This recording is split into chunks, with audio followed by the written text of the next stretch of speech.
We can start the question. But please can somebody ask and will mention his name. Please, Mr.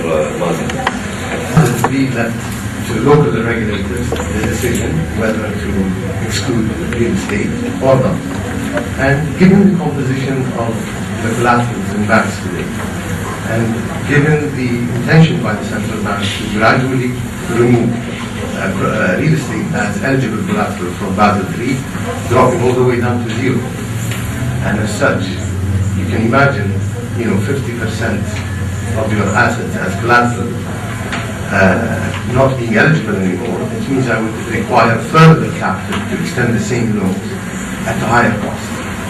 So I have to recoup that cost as an institution, and it has to be reflected in pricing. And as well you know, as and when we raise prices, demand would gradually drop, and potentially development, which is the most important element of this, is not going to benefit from reasonable funding, given the quality of the collateral as assets, as real estate, in comparison with equities, for example. Now I know equities, due to their liquidity, attract a very interesting collateral as far as banks are concerned, but I think given what happened during 2008 and 2009, the collapse of the stock market and pretty much the halt of liquidity in that asset class, when you compare it with the stability of real estate, specifically for a country like Kuwait, I know what happened in the Western world is completely different than the dynamics we have here in this part of the world. And as such, wouldn't you think that this is going to have an impact on that part? Second is, banks have to recapitalize if they want to continue to fund that activity. And if you go back to the presentation, some 32% of the lending currently is to the contracting and real estate sector. And as such, those collaterals most likely are going to be pledged against those financings. Yeah. Thanks for the explanation, especially. May I add one thing in connection with the Mazen's comment?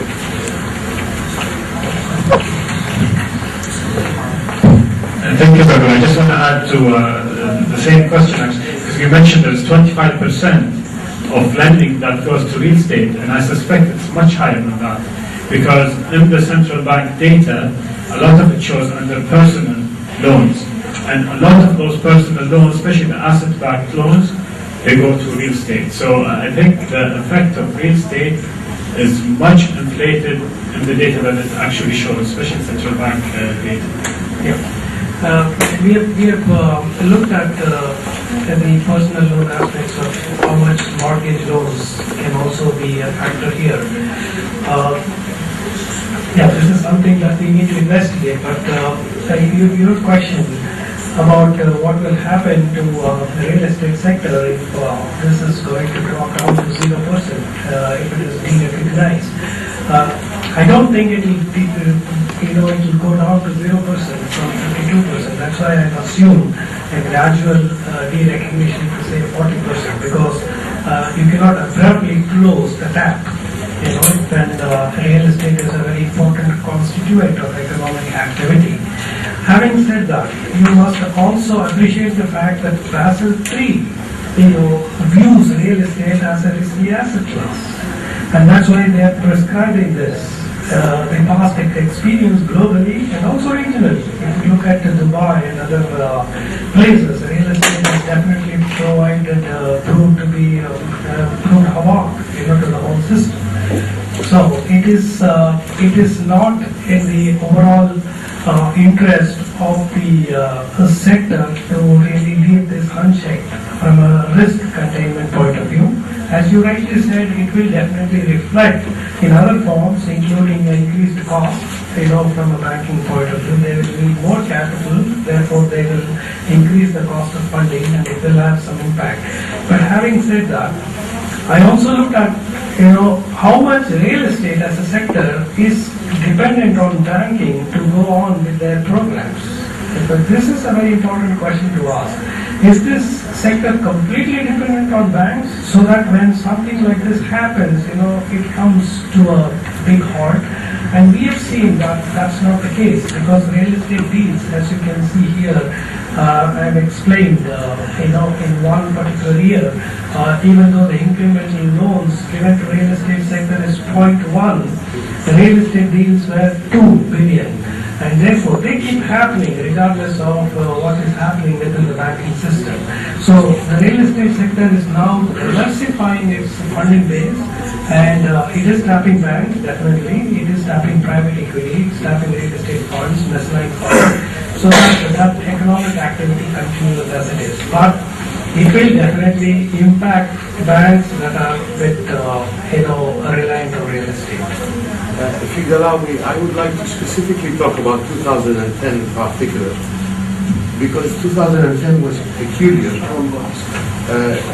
Following the financial crisis, Yes.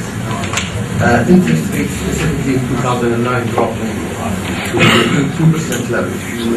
And real estate, a lot of people had cash on the side and they were wanting to invest, and we saw it in banks, wanting to invest specifically in real estate. They were not borrowing, not leveraging, and they were using their own means and cash, shifting from fixed deposits and other risky assets after the liquidation of 2008-2009, and most of it went to the real estate. Right. As such, banks were halting from lending that sector. But people were using their savings given the crisis in all other markets. So it was very peculiar to that particular year, and I just wanted to point that out. Sure. شكرا سعد. عندنا محمد يبي يسأل. السيد عامر.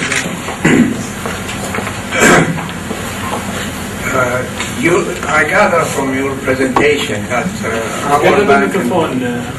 Get the microphone.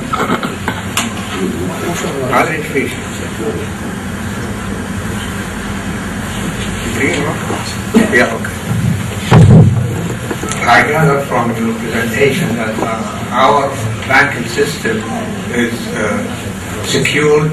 We don't have to worry about the solvency of our banks. Maybe the banks are abiding by the Basel III regulation, or maybe over-abiding. But it tells me another story, that the banking system in Kuwait is underutilized, and there is not much growth in the credit market.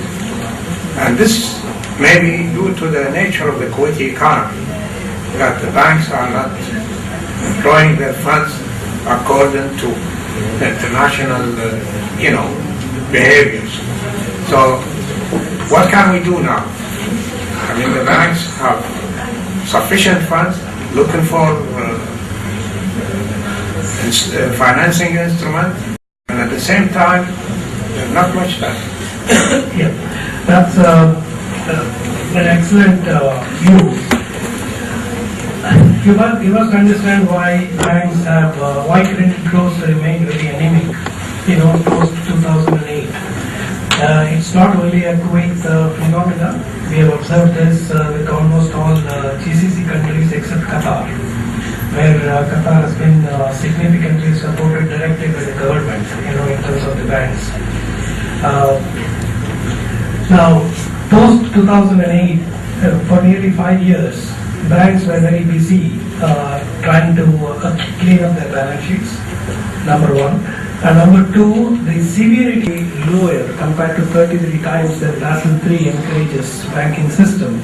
So, if at all investment projects come back in good time, all I am saying is banks are reasonably well positioned to participate in this process. But whether the investment projects will come back big time, and if at all it comes back, what is the time frame we are talking about within which it happens? They are all questions for the future, for which we don't have an answer as of now. But all I am saying is that, measured from a Basel III compliance point of view, banks are very well positioned to participate in this funding process, if and when it happens. But that requires many other things to come together for those investments to materialize.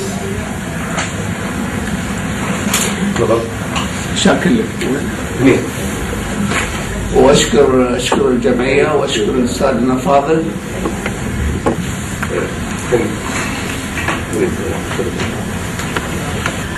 الحقيقة بازل 3 this is according to the European system or Western system or world system. We need Kuwaiti Basel 4. You know, Basel 4 will be a practical system for banks to produce, to give, you understand, to supply. احنا بازل 4 اللي انا بصدده الان في اليابان عندك فلوس تحطها في البنك لازم تدفع عليها ضريبه. الان بنوكنا احنا في الكويت قاعد تاخذ دعم وهو هي والعاملين فيها بنوك مفروض منها تغير السيستم مالها مثل العجائز ناطرين اخر الشهر ياخذون ايجارات العمارات مالتهم. انتم هم ناطرين تاخذون ارباح ريايه من ماخذين منكم قروض عقاريه او استهلاكيه. تحولوا الان انتم كبنوك كويتيه او شيء قاعد تاخذ تستثمر في بنوك سويسريه وغربيه وذلك وين يودونها؟ يودونها في صناعه. اهم شيء صناعه، لازم احنا نبدا بالصناعه لكي نكون نعتمد على نفسنا ونتقدم كبلدنا. اما هذا الوضع يكرس التبعيه للغرب.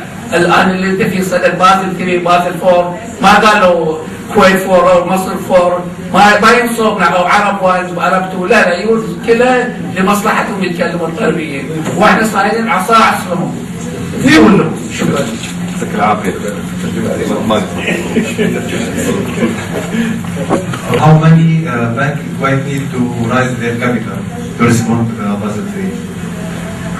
How much capital? How many banks quite need to raise their capital to respond to the Basel 3? How many banks need to raise? Significantly higher than what the Basel 3 required. So there may be very few banks that may require this, and we do not know exactly what is the quantum because that's a very different study altogether. تفضل. اسم الكريم لو سمحت. هو برزاق معلومات عن newspaper. Commenting on the one comment before the last, this gentleman. The banks are, as Mr. Rago said, they are applying very conservative policy in lending, and meanwhile they are very active in attracting cheap funds through their reward system. And one of the stipulations that you have to keep your money 3 or 4 months before the draw, so that you can enter the draw, which I believe this is very tough way to collect the funds from the market. But in the other side, they are not giving loans and to meet the needs of people regarding in respect of their high interest rates and conservative policy. Yeah, this is a comment from a retail perspective. So different banks have different system of operating deposits and making loans, personal loans. So I don't think I can comment on that. تفضل صديق. جاي خليك. I'm just a very general spectator in the subject. But over the same, first of all, I'd like to commend you on the good work. It's excellent. Thank you. But the two things, the two Basels that happened before was in 98 and 2004, wasn't it? Yes. Right? And major crises always happen after that within 3 years, right? Was that a coincidence or was it really No, actually, the work of the good people? Yeah, it's neither. Okay, the first Basel is in response to a crisis that happened in Germany. So, normally, any regulation, not necessarily banking regulation, even if it is education or healthcare, in nuclear, science, whatever it is. Education, regulations are always in response to a crisis. But A crisis has to happen first, and then the regulators put in a lot of checks and balances so that that crisis will not repeat, but a new crisis will come and haunt you. So Basel I happened after a crisis? No, Basel I happened after crisis. Basel II is not a response to crisis, but Basel III is a huge response to a crisis, because the global financial crisis that happened in 2008, which probably impacted the financial system around the world, was a huge wake-up call, in terms of how banks behave, especially on non-standardized asset classes like securitized assets, and that definitely is. So among the three battles, to answer your question, two battles are in response to crisis. The second quick comment, it would have been very useful to look over the same period from 2007 or maybe a little bit before. The public sector deposit ratio as percentage of overall deposits in the banking system. Would you reckon that has it been doubled or more than that since 2008, or was it in the same ratio? Yeah, in terms of US. No, Kuwait. Kuwait. Yeah. But in terms of Kuwait, we have noticed this for Qatar.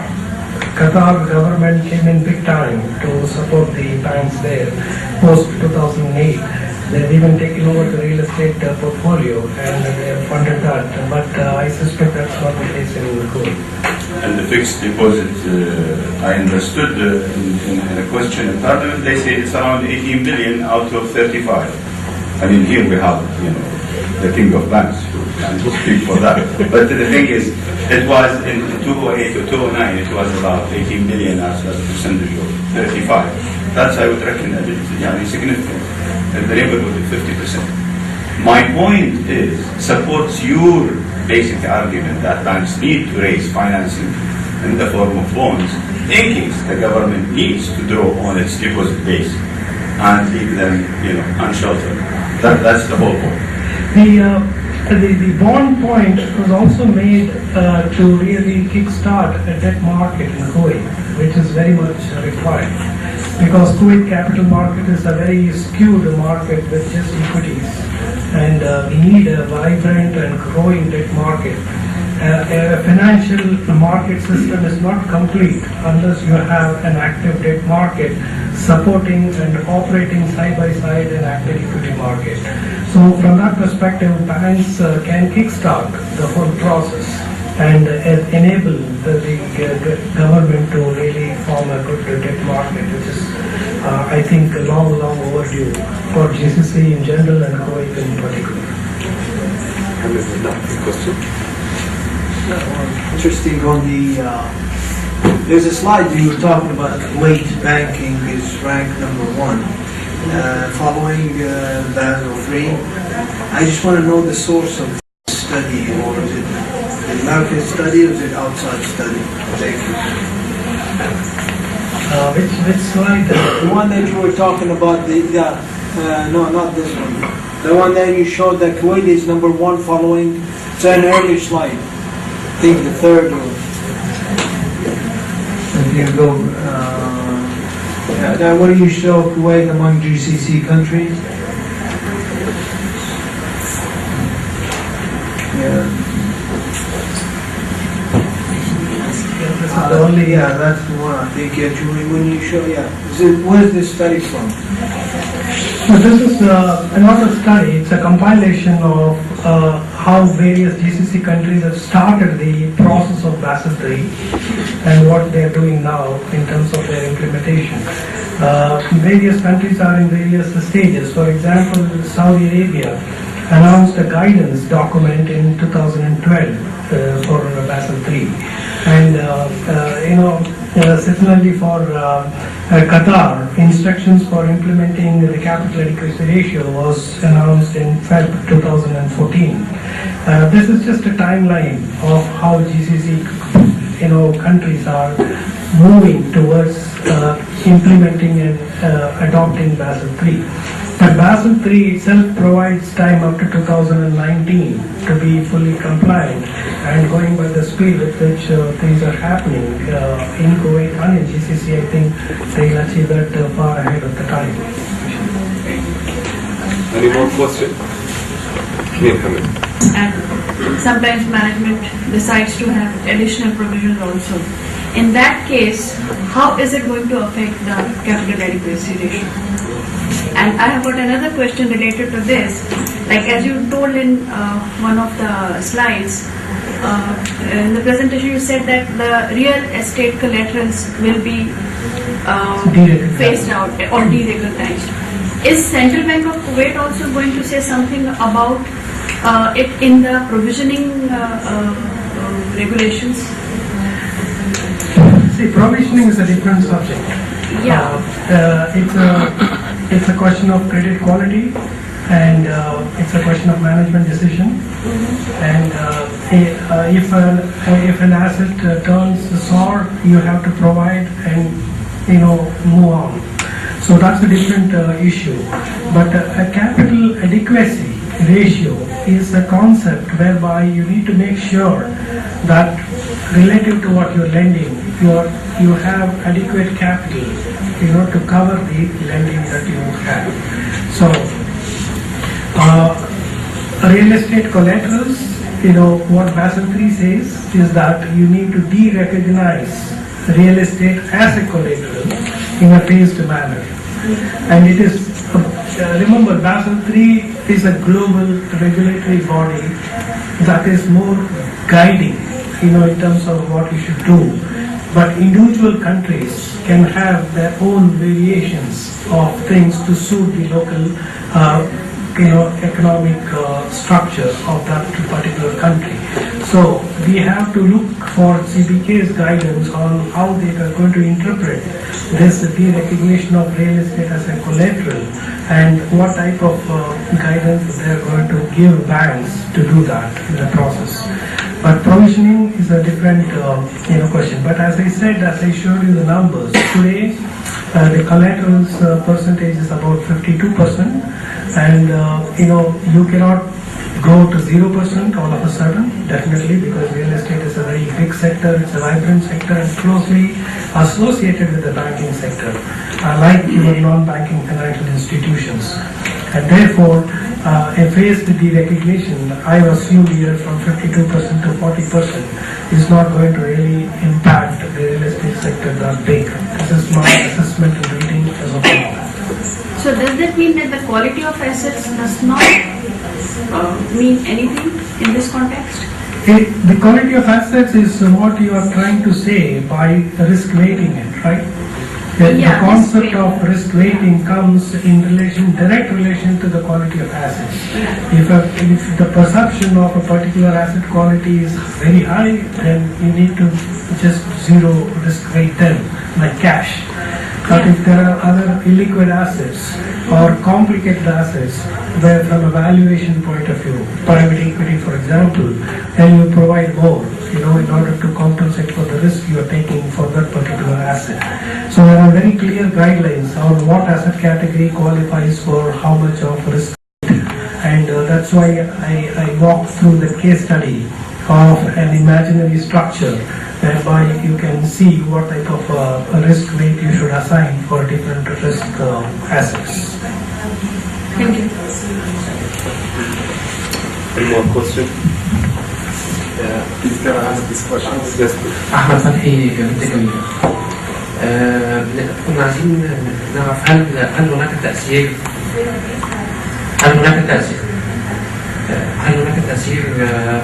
من انخفاض أسعار النفط على البنوك الكويتية، خصوصا البنوك الخليجية عموما، على قدرتها على تنفيذ معايير بازل 3، خصوصا مع البيئة التشغيلية، صعوبة البيئة التشغيلية وانخفاض أو انكماش الإنفاق الحكومي على المشاريع وعلى الاقتصاد.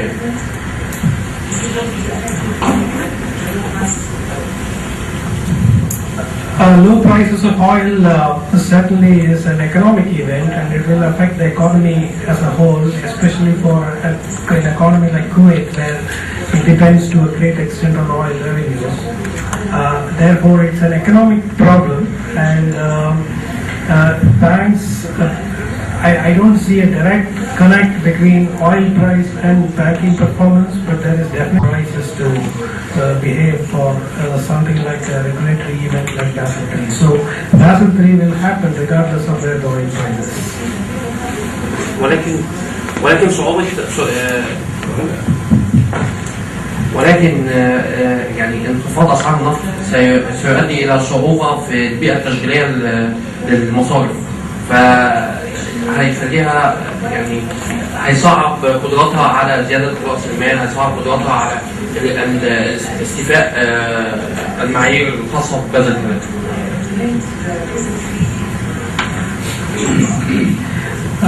Not in my view, for the simple reason that I already explained that Kuwait, the capital adequacy ratio is far higher compared to what the Basel III requires. So we have enough room of margin of safety from that point of view. Low oil prices, if it results in low government spending, then banks might have low opportunities. But given the huge reserves that we have built over the years, as we have seen in Saudi Arabia did not reduce their spending just because oil prices fell. Almost all GCC countries today are very comfortably placed from a fiscal surplus point of view, so that they can continue with their spending program regardless of the volatility in the oil prices. So unless you fear that low oil price will mean complete stoppage of all government spending, that scenario is very unlikely in my view.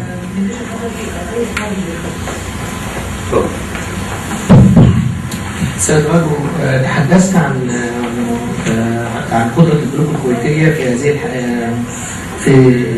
في ظل تطبيق معايير بازل السيد على تنفيذ المشاريع او المشاركة في المشاريع التنموية الكبرى للحكومة. فيعني كنا عاوزين نعرف هل ما مدى قدرة البنوك على المساهمة في هذه المشاريع مع تطبيق معايير بازل السيد.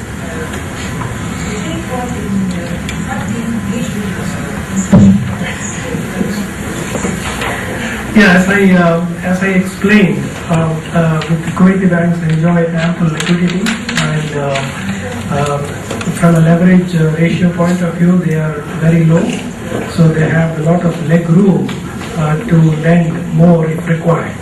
So it all depends on how the opportunities pan out. So in my view, it's a comfortable situation. Should there be a need for more lending, I think Kuwaiti banks are more than prepared to step in and do their bit. So thank you very much for your attendance and your thoughts here. معي اخواتي مشكورين حضوركم جمعيتكم، وشرف لنا حضوركم، يعطيكم العافية.